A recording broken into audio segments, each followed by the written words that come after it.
Before this video ends, you may realize something that makes your mind uncomfortable. Not because it is complicated, but because it is obvious. There is a voice in your head speaking right now, and yet you are listening to it. That means you cannot be the voice. If that thought unsettles you, don't look away. Because once this realization begins, there is no going back. 1. The voice in your head is not you. From the moment you wake up, a voice begins speaking. It comments on what you see. It judges what you feel. It reminds you of what you did. It warns you about what might happen next. Most people never question this voice. They assume it is me. But pause for a moment and look closely. If that voice were truly you, how could you hear it? Anything that can be observed cannot be the observer. This is the first crack in the illusion. You did not choose the first thought you had this morning. You did not select the tone of that voice. You did not decide which memory appeared or which fear surfaced. The voice simply started talking. That alone should disturb you, because what speaks automatically cannot be your true self. The mind is a conditioned machine. It speaks in fragments of the past and projections of the future. It repeats old patterns, learned reactions, inherited fears. Yet there is something quieter beneath it, something that notices the thought, something that hears the inner dialogue without being dragged by it. That silent presence does not argue. It does not panic. It does not narrate. It watches. And this is where most people feel uncomfortable. Because the moment you stop identifying with the voice, the mind feels exposed. It loses its authority. It realizes it has been mistaken for the owner when it was only the narrator. The mind will resist this realization. It will say, if I am not the voice, then who am I? If I stop thinking, will I disappear? But notice this truth carefully. In moments when the voice pauses, when you are fully present, deeply focused, or silently aware, you do not vanish. You remain clear, alert, alive. The voice may define your problems, but it has never defined your existence. Awareness was present before the thought appeared, and it remains after the thought fades. This means something radical. You have been listening to a voice and calling it yourself, but you are not the voice. You are the one who hears it. And the moment this distinction becomes clear, the mind loses its grip, not through force, not through control, but through understanding. This is the beginning of freedom. 2. Identity is a survival program, not truth. The mind did not create an identity to reveal who you are. It created one to keep you safe. From childhood, you were taught how to be accepted, corrected, praised, or punished. Each experience left a mark. Each reaction became a rule. Slowly, the mind stitched these fragments together and called it a name, a personality, a role, a story about who you are and how the world works. This identity was useful. It helped you navigate society. It protected you from rejection. It taught you how to belong. But usefulness is not truth. Identity is a defense mechanism pretending to be reality. The mind says, this is who I am. This is how people treat me. This is what I deserve. This is what I must protect. Yet none of these statements exist in the present moment. They are recycled conclusions from the past. Identity is memory wearing a mask. And here is the part most people never realize. Every time your identity feels threatened, the body reacts as if survival itself is at risk. Tightness appears. Anger rises. Fear rushes in. Not because you are in danger, but because the mind believes the story is being attacked. This is why arguments feel personal. This is why criticism hurts. This is why comparison exhausts you. You are defending a concept, but watch closely. When you stop defending the identity, nothing essential is lost. Your awareness remains intact. Your presence remains whole. The fear is not of death. It is the fear of psychological disappearance. The mind whispers, if this story falls apart, who will I be? What it really means is, if I am no longer believed, I will lose control. Identity wants permanence in a world that is constantly changing. That is why it suffers. Truth does not need defense. Only illusion does. The moment you see identity as a tool rather than who you are, something loosens. You respond instead of react. You listen instead of defend. You move without carrying the weight of a character. You still function. You still speak. You still act. But you are no longer imprisoned by a story that was never you to begin with. This realization does not erase your life. It frees it. 3 thoughts happen. You do not create them. Most people believe they are the author of their thoughts. They assume thinking is an act of will. But observe carefully. You did not decide the next thought you will think. You are not choosing which memory appears. You are not selecting which worry enters the mind. Thoughts arrive. They surface from habit, emotion, memory, and conditioning. They repeat themselves. They interrupt silence without permission. If you truly created your thoughts, you could stop them completely. But you cannot. This realization is unsettling because it shatters the idea of control. The mind does not think because you command it. It thinks because it has been trained to. A smell triggers a memory. A word triggers an emotion. A glance triggers a judgment. This is not intelligence. It is automation. And yet, awareness is always present. Awareness notices the thought. It notices the pause between thoughts. It notices when thinking speeds up or slows down. That which notices cannot be the thing being noticed. This is not philosophy. It is direct observation. You are not producing thoughts. You are witnessing them appear and disappear. The mind wants credit for thinking because control gives it identity. But control is an illusion. You do not control the heart beating. You do not control digestion. You do not control breathing most of the time. Thinking belongs to the same category. It happens. Freedom begins when you stop claiming ownership of what you never controlled. Once you see this, a quiet space opens. Thoughts may still arise, but they no longer define you. They pass through awareness instead of becoming it. You realize something subtle but powerful. You are not the thinker. You are the field in which thinking occurs. And the moment you stop identifying with thoughts, they lose their authority. Not because you fought them, but because you saw through them. 4. Suffering comes from identification. Pain is unavoidable. Suffering is optional.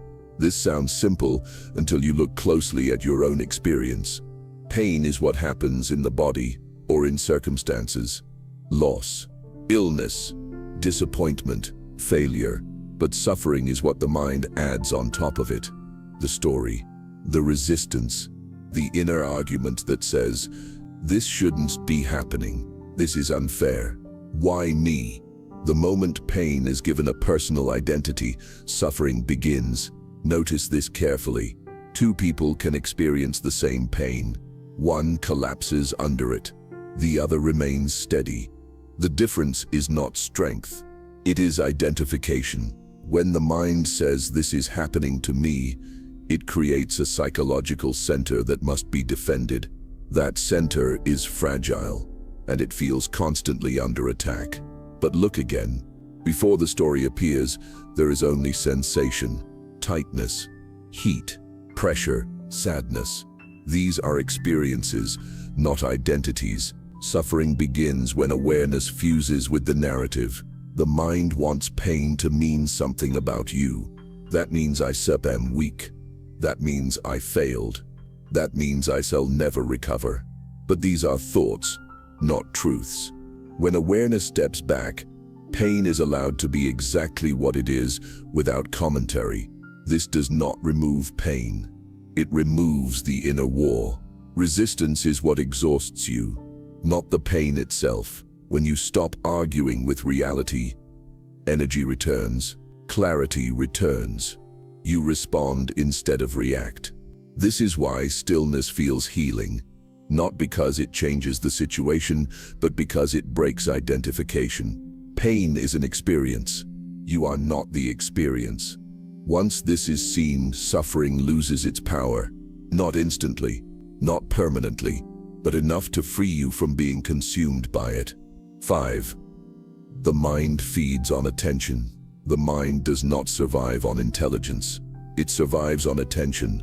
This is one of the most important realizations you will ever have.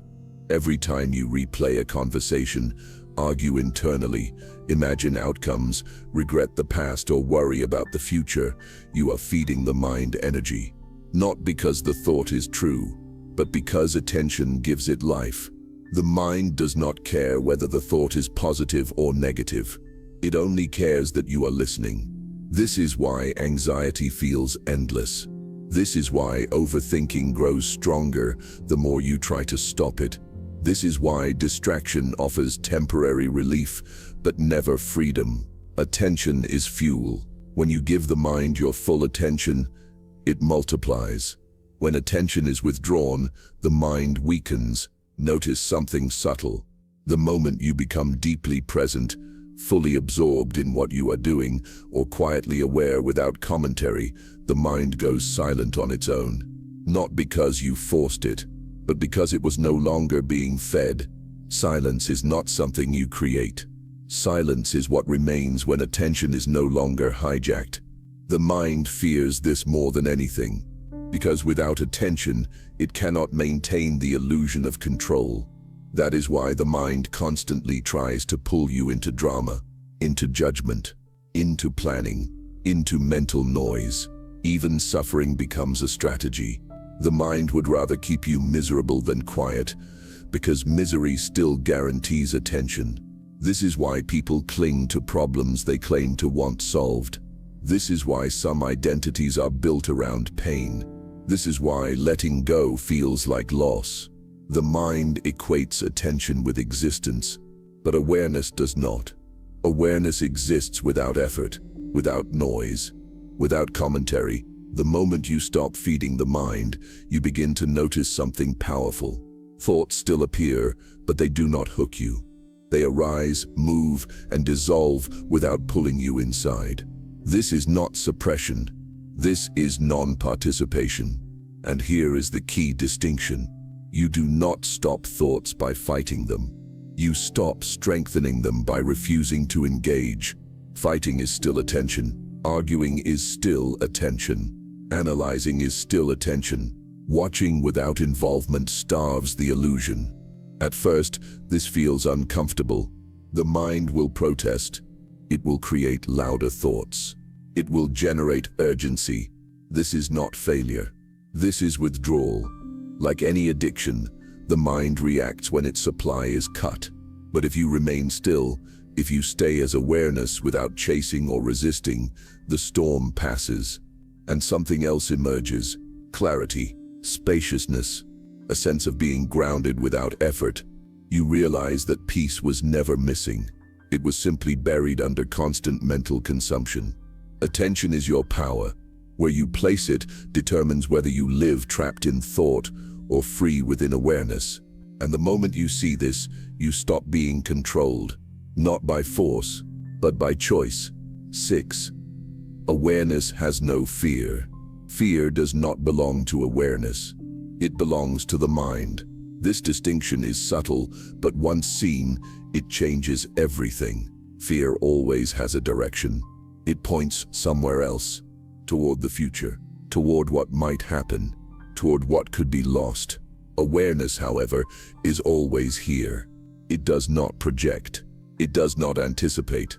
It does not imagine outcomes. Fear cannot exist without time, and awareness lives outside of psychological time. Notice this carefully. In moments of full presence, when attention is completely here, fear vanishes. Not because the world suddenly becomes safe, but because fear has nowhere to stand. Fear needs a story. It needs images of the future. It needs imagined consequences. The mind provides all of that instantly. It says, "What if this goes wrong? What if I fail?" What if I lose everything?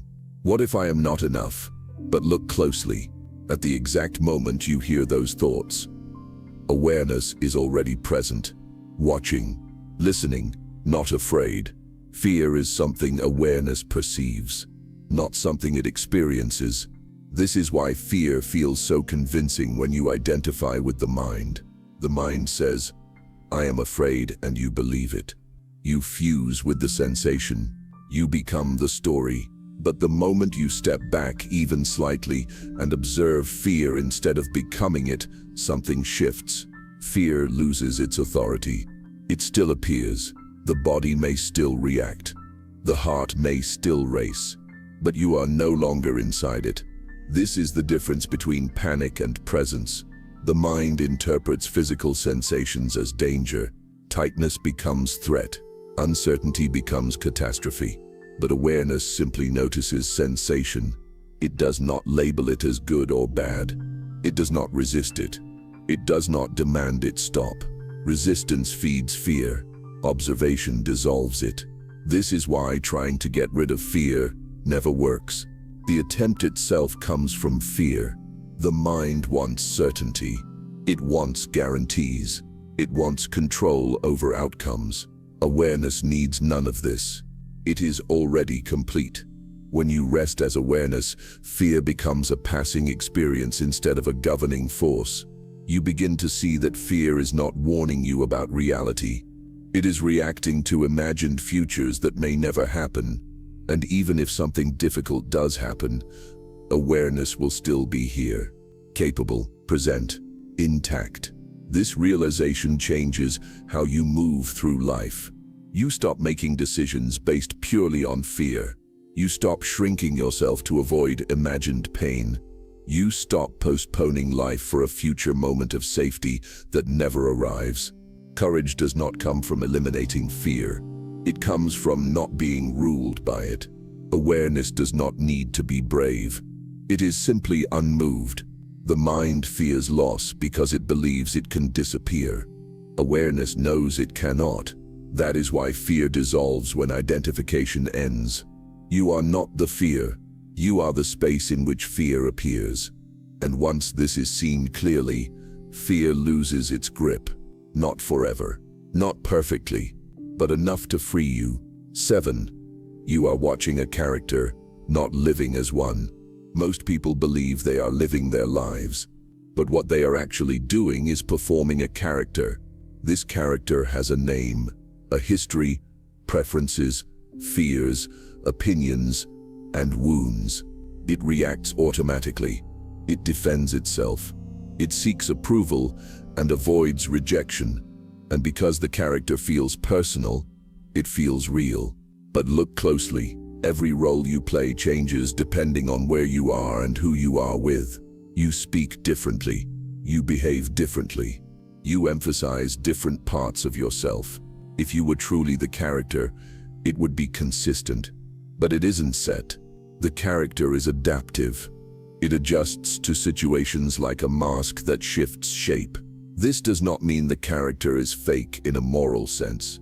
It means it is constructed. It is a psychological interface designed to interact with the world, and you have mistaken the interface for the operator. Watch what happens during emotional moments. Anger rises. Defensiveness appears. The urge to explain, justify, or prove something takes over. This is the character fighting to survive. It feels like life or death because identity is at stake. But behind the reaction, something is observing. That observing presence does not shout. It does not argue. It does not need to be right. It watches the character react. This is the moment most people miss. They are so absorbed in the performance that they forget they are watching it. The character believes, this is happening to me. This defines me. This must be protected. But awareness sees something else. It sees patterns repeating. It sees emotions rising and falling. It sees how the same reactions appear again and again under similar conditions. You are not living as the character. You are witnessing it. The illusion collapses the moment you realize this. You do not need to destroy the character. You do not need to reject it. You simply stop confusing it for who you are. The character continues to function. It speaks when needed. It acts when required. But it no longer runs the system. Life becomes less dramatic. Not because problems disappear, but because they are no longer personal. Criticism does not pierce as deeply. Praise does not inflate you. Conflict loses its emotional charge. You respond instead of react. This is not emotional numbness. It is emotional clarity. You feel fully, but you are not consumed. The mind fears this shift. Because if the character is no longer believed, control is lost. The mind says, if you stop identifying, you shall become passive. You shall stop caring. You shall disappear. None of this happens. What disappears is unnecessary suffering. What remains is presence. You still act. You still engage. You still participate in life. But you do so without the constant weight of self-protection. You stop living as a character in a mental story. You start living as awareness in reality. This is where freedom begins to feel natural. 7. You are watching a character, not living as one. Most people believe they are living their lives, but what they are actually doing is performing a character. This character has a name, a history, preferences, fears, opinions, and wounds. It reacts automatically. It defends itself. It seeks approval and avoids rejection. And because the character feels personal, it feels real. But look closely. Every role you play changes depending on where you are and who you are with. You speak differently. You behave differently. You emphasize different parts of yourself. If you were truly the character, it would be consistent. But it isn't set. The character is adaptive. It adjusts to situations like a mask that shifts shape. This does not mean the character is fake in a moral sense. It means it is constructed. It is a psychological interface designed to interact with the world. And you have mistaken the interface for the operator. Watch what happens during emotional moments. Anger rises. Defensiveness appears. The urge to explain, justify, or prove something takes over. This is the character fighting to survive. It feels like life or death because identity is at stake. But behind the reaction, something is observing. That observing presence does not shout. It does not argue. It does not need to be right. It watches the character react. This is the moment most people miss. They are so absorbed in the performance that they forget they are watching it. The character believes, this is happening to me. This defines me. This must be protected. But awareness sees something else. It sees patterns repeating. It sees emotions rising and falling. It sees how the same reactions appear again and again under similar conditions. You are not living as the character. You are witnessing it. The illusion collapses the moment you realize this. You do not need to destroy the character. You do not need to reject it. You simply stop confusing it for who you are. The character continues to function. It speaks when needed. It acts when required.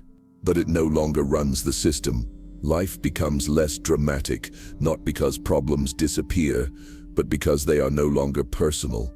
Criticism does not pierce as deeply. Praise does not inflate you. Conflict loses its emotional charge. You respond instead of react. This is not emotional numbness. It is emotional clarity. You feel fully, but you are not consumed.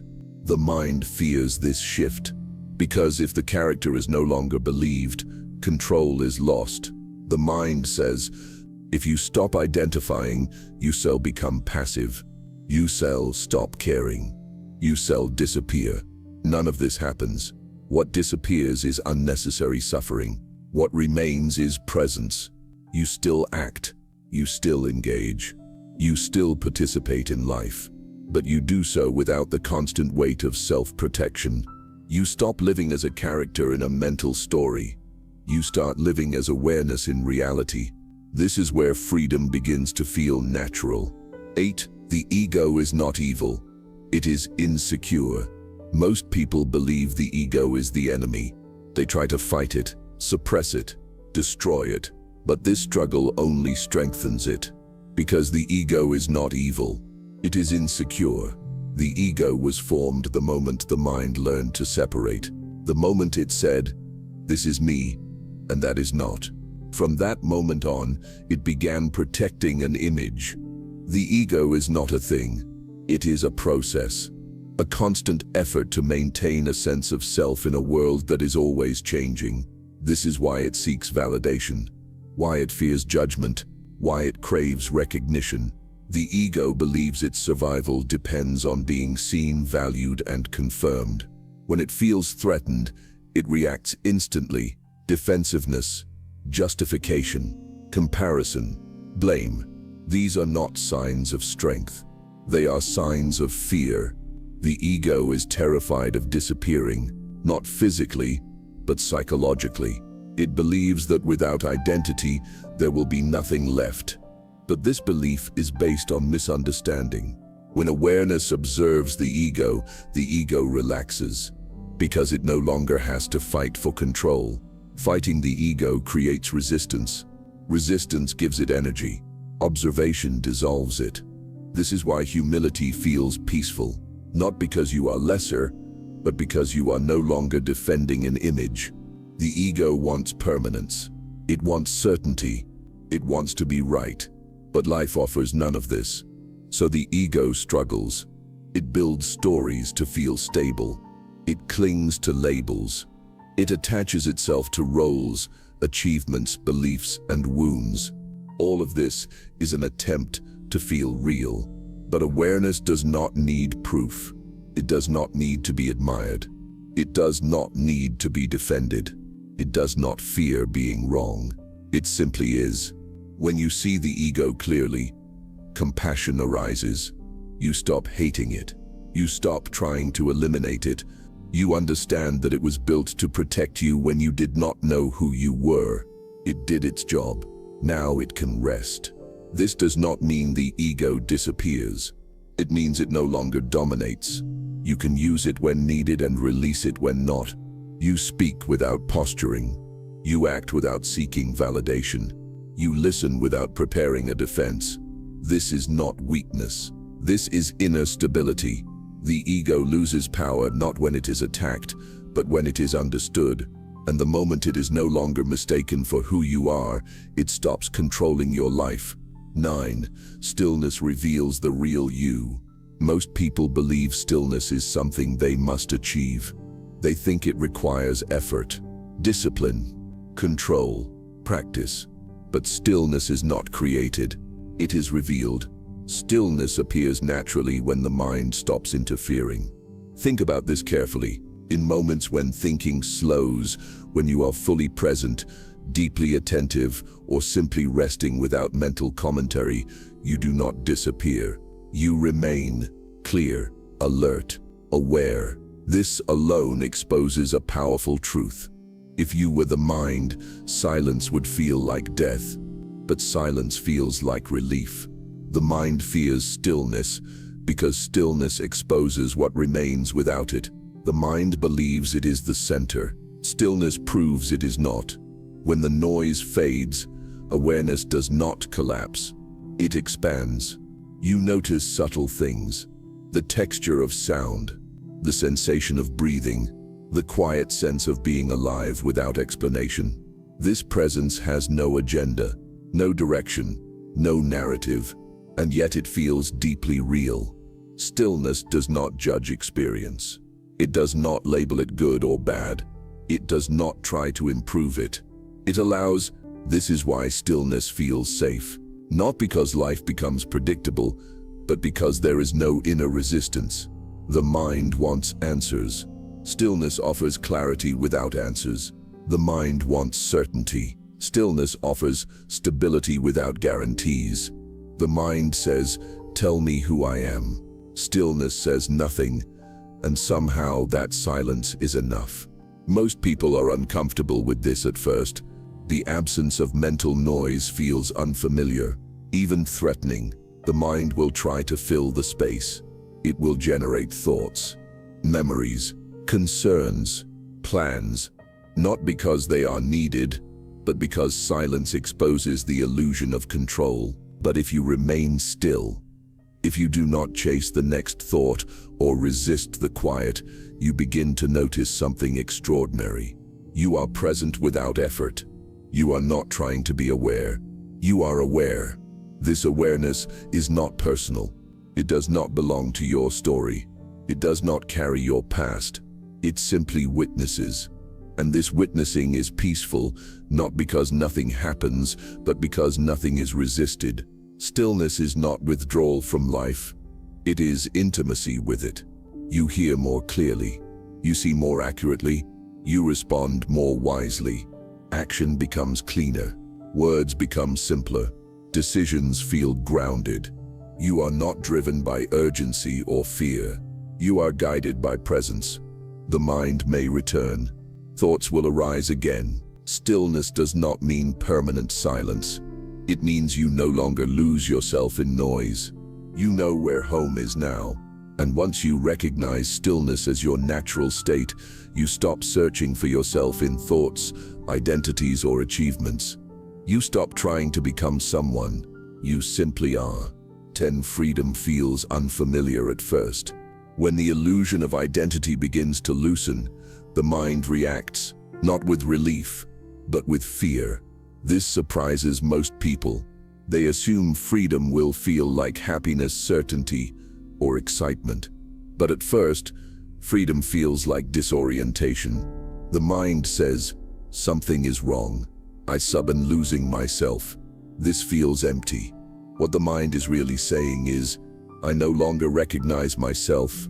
Identity has always provided a sense of familiarity. Even when it caused pain, it felt known.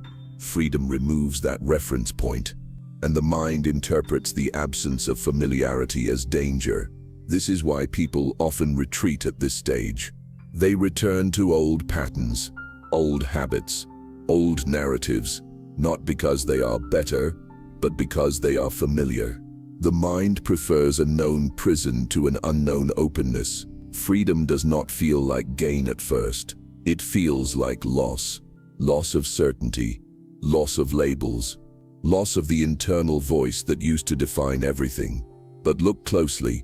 What is actually being lost? Not your intelligence, not your ability to function, not your sense of reality. What is dissolving is the constant commentary, the need to define yourself, the urge to explain everything internally, the habit of narrating life instead of living it.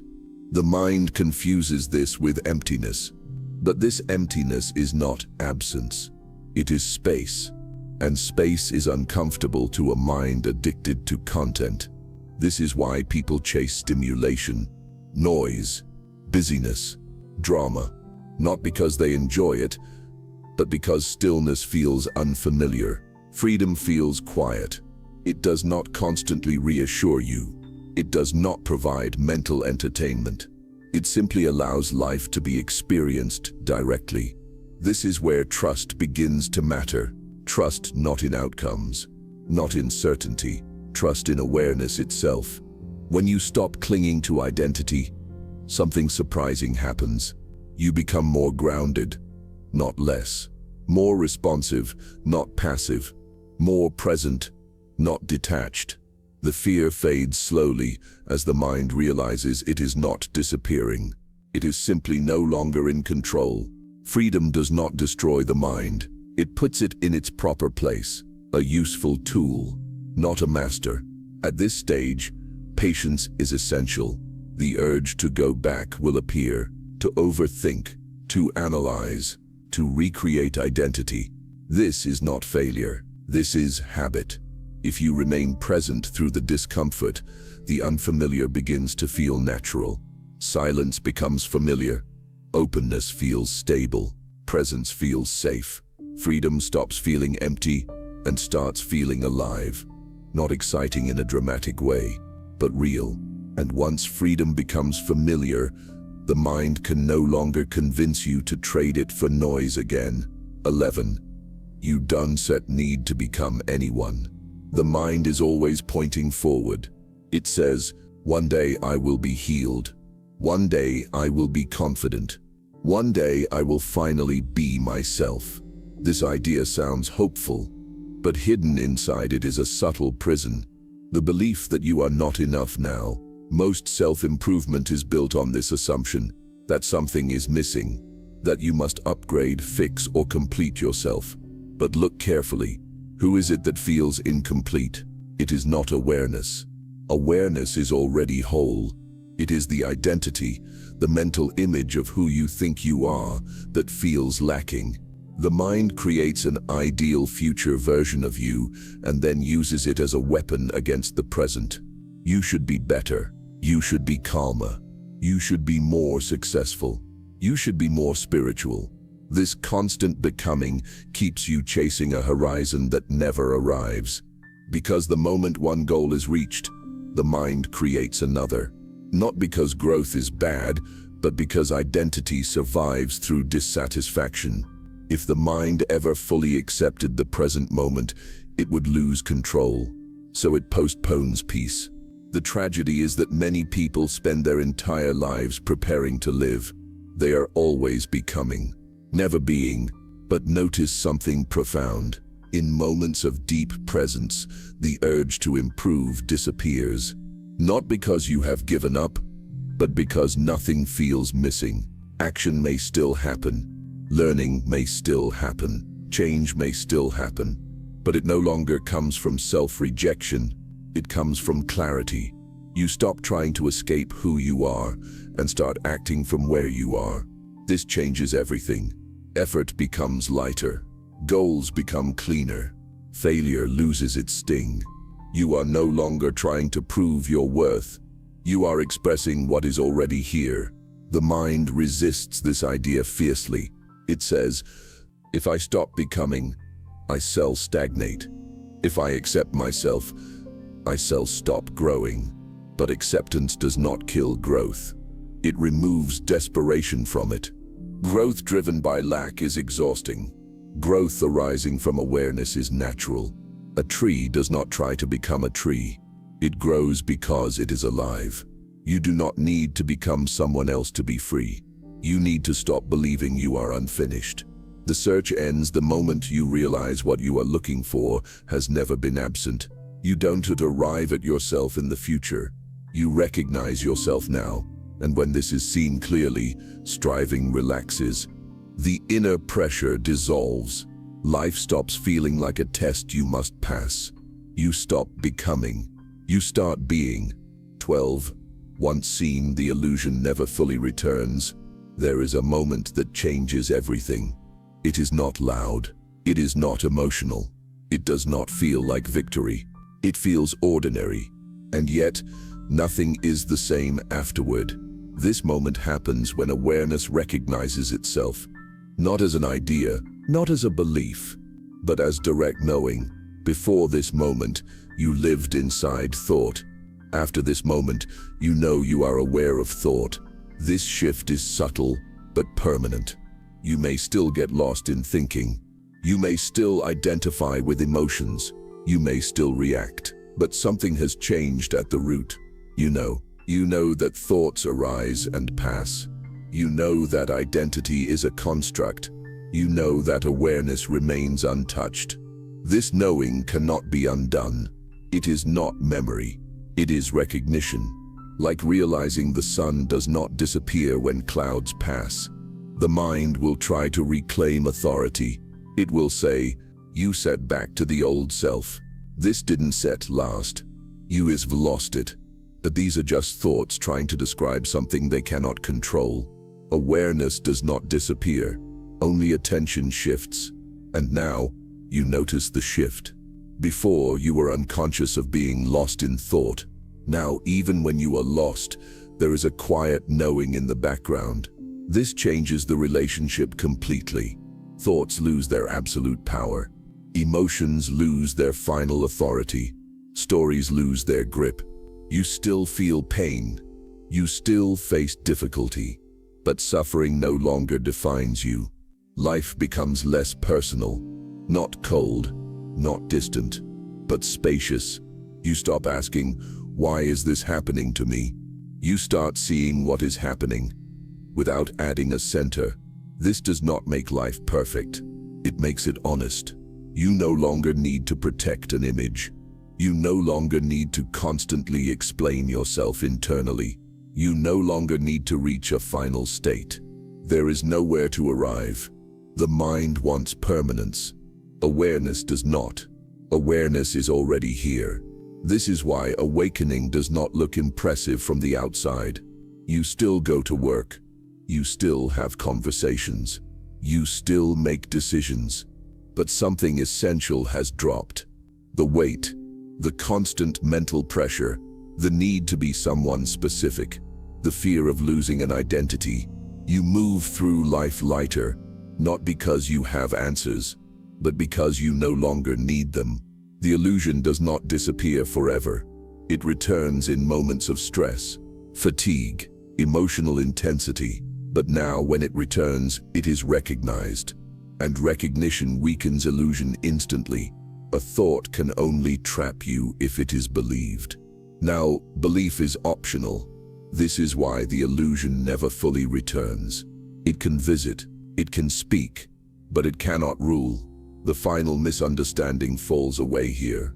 You stop thinking awakening is an experience to maintain. It is not something you hold. It is something you are. Awareness does not come and go. Attention does. And once this is clear, you stop searching. You stop waiting for completion.